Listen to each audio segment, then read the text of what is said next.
E aí, pessoal, hoje vamos falar um pouquinho mais sobre ventilação mecânica, dando sequência àquele vídeo que a gente começou semana passada sobre PIP, tá bom?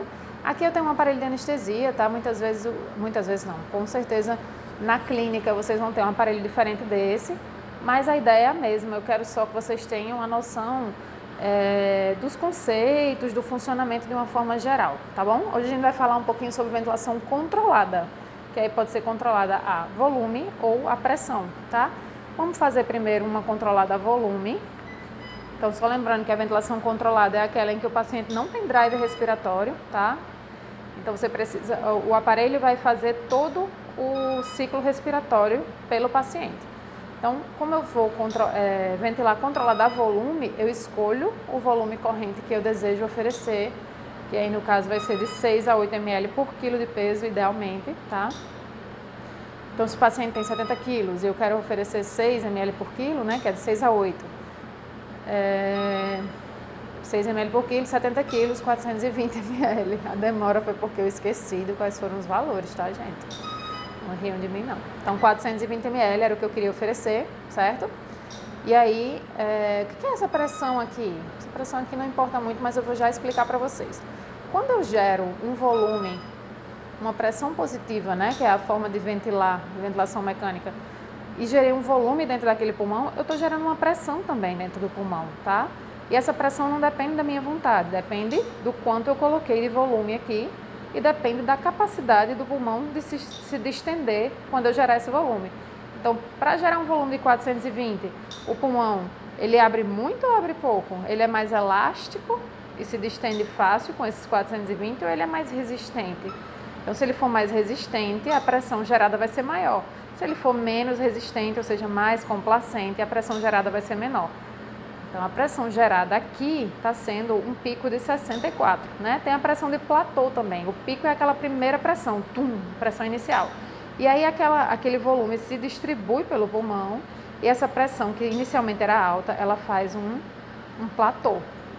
Então, essa aqui é a pressão de pico. Esse aparelho não dá exatamente a pressão de platô, só você olhando aqui pelo gráfico, mas ó, o pico está aqui, 64 seria aqui, e essa aqui é a pressão de platô, certo? Que é depois que o volume se acomoda naquele pulmão.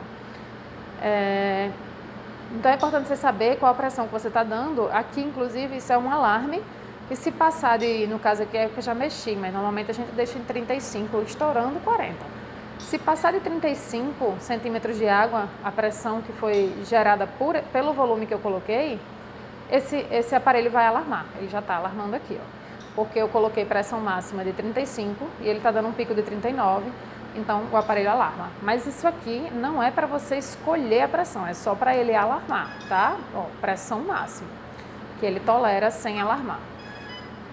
Então, coloquei o volume corrente e vou obter uma pressão de pico e uma pressão de platô, tá? Aqui não está uma curva muito bonita, muito típica, muito bonitinha, porque o ventilador está conectado aqui, ó, nessa parte aqui do aparelho que é fechada. Eu não vou nem soltar, é que isso aqui é fechado, não está passando ar. Inclusive, eu não liberei o fluxo de gases aqui, tá só isso aqui, porque ele não fecha mais do que isso, que é um defeito aqui do aparelho. Mas enfim, por isso que não está fazendo uma curva típica, tá? Em outro momento eu mostro uma curva típica. Primeiro eu quero introduzir para vocês esses conceitos básicos. Então, ventilo a volume, gero uma pressão. Ventilo a pressão, gero, obviamente, um volume, senão eu não tenho como ventilar o paciente, né? Não é essa a ideia, colocar um volume lá dentro do pulmão? Então, para ventilar a pressão, como é que eu escolho, então, essa pressão aqui, né? Volume é 6 a 8 ml por quilo. E pressão, como é que eu escolho? Então, você vai colocar uma pressão necessária para conseguir um volume corrente de 6 a 8 ml por quilo. É a mesma ideia. Então, calculo o volume corrente que eu quero para o paciente e aí coloco aqui a pressão e vejo se cheguei nesse volume. 420 que eu quero, não é? Então, essa pressão aqui está baixa. Provavelmente eu não vou conseguir chegar nesse volume porque a gente está sem fluxo aqui no sistema, tá? Mas então, se eu aumento aqui, ó, tá em 11, certo? Tá em 11, fazendo um volume corrente de 13. É um pouquinho variável, você vê que uma hora dá 11, outra hora dá 13, porque depende da complacência do sistema, complacência do pulmão. Aumentei a pressão, vou aumentar o volume. Vamos ver se ele vai aumentar, porque não aumentou.